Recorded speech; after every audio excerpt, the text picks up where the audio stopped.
couldn't see the kids. All you were able to was just hear them. Tonight we're hearing from one of the children who escaped this massive house fire in Estes Drive in Davidson County. Good evening, everybody. I'm Danny Harnden. And I'm Rashida Kaba. The 18-year-old who you just heard from risked his life to save his siblings who were still inside this fiery blaze. I mean, take a look at it, completely engulfed. He spoke to Fox 8's Tyler Harden as he sat with his mom and sister in the hospital. Well, there's not much left of the Chavez home here. You can see everything's burnt away here behind me. Anything from clothes to, I can see children's toys, all these materials just thrown about. Even this shoe you can see right here, that's burnt. Now, when this home was engulfed in flames, 18-year-old Alexis Chavez, he ran straight towards it because he had one thing on his mind, and that was making sure that his sisters got out safely, and they did. Alexis Chavez knew something was wrong when his mom banged on his door Saturday morning. Fire just light up on the part of the wall where the heater was. Flames quickly spread inside their home on Estates Drive in Davidson County. The smoke and flames blocked the doorway as the teenager ran outside.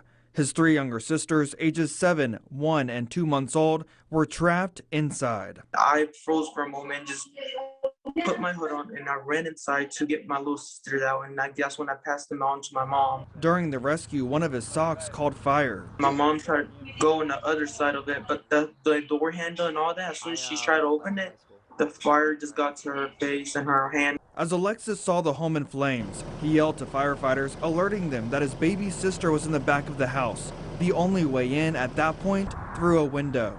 One of the other neighbors used a stick and broke the window, and after she did that, we saw all the black smoke coming out from there. That's when the firemen hurried up and went in there. The firefighter crawled on the floor and followed the sound of the crying baby. The bedroom door was closed, which kept a lot of the smoke and heat out of that room. One thing that was in the infant's favor was the fact that it was in a pack and play, which is very low to the ground.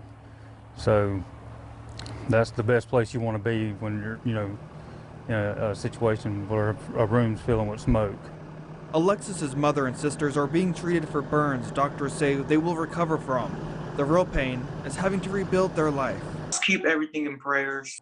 Alexis says that the Red Cross is helping the family find a place to stay. A neighbor here is also collecting donations, including baby supplies and clothes for the family. You can drop those off here at 4 Estates Drive in Davidson County. We have a full list of what the family needs on our website, myfox8.com. In Davidson County, Tyler Harden, Fox 8 News.